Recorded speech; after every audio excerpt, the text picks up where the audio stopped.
دوسری جانب امریکی صدر ڈونلڈ ٹرمپ کے ماضی کے قریب ترین دوست ایلون مسک کے، جنہوں نے ڈونلڈ ٹرمپ کی صدارتی مہم میں پیسہ پانی کی طرح بہایا تھا، اب دونوں ایک دوسرے کے زبردست حریف بلکہ رقیب ہیں۔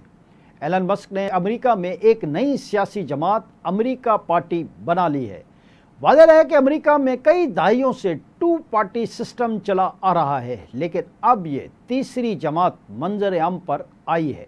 امریکی صدر ڈونلڈ ٹرمپ نے ایلن مسک کی نئی سیاسی جماعت امریکہ پارٹی بنانے کے اعلان کو مضحکہ خیز قرار دیتے ہوئے کہا کہ امریکہ صرف 2 جماعتی نظام کے لیے ہی بنایا گیا ہے۔ صدر ٹرمپ نے یہ بیان مورسٹاؤن ایئرپورٹ پر صحافیوں سے گفتگو کے دوران دیا۔ وہ اپنے نجی گولف کلب کے دورے کے بعد واشنگٹن واپسی کے لیے ایئر فورس 1 میں سوار ہو رہے تھے۔ ان کے ہمراہ امریکی سیکرٹری آف کامرس ہاورڈ لٹ تک بھی ان کے ساتھ تھے۔ صدر ٹرمپ نے مزید کہا کہ میرا خیال ہے کہ تیسری پارٹی بنانا مضحکہ خیز ہے۔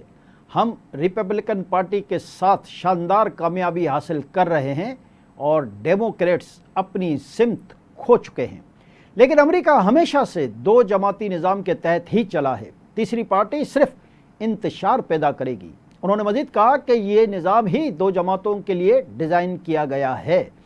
تیسری پارٹیاں کبھی کامیاب نہیں ہوئیں تو وہ یعنی مسک اس سے دل بہلا سکتا ہے، لیکن میں اسے سنجیدہ نہیں لیتا۔ یاد رہے کہ ایلن مسک نے 2 روز قبل امریکہ پارٹی کے قیام کا اعلان کرتے ہوئے کہا تھا کہ وہ صدر ڈونلڈ ٹرمپ کی نئی ٹیکس کٹوتی اور اخراجاتی پالیسی کے خلاف میدان میں اتریں گے، کیونکہ یہ بل ملک کو دیوالیہ کرنے کا باعث بن سکتا ہے۔ مسک نے اعلان کیا کہ ان کی پارٹی آئندہ وسط مدتی انتخابات میں ان ریپبلکن اراکین کانگریس کو چیلنج کرے گی۔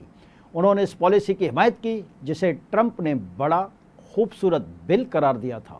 خیال رہے کہ ایلن مسک حکومتی اصلاحات اور وفاقی نظام کو مختصر کرنے کے مشیر کے طور پر خدمات انجام دے چکے ہیں، مگر اب ٹرمپ اور ایلن مسک کے درمیان کشیدگی شدت اختیار کر چکی ہے۔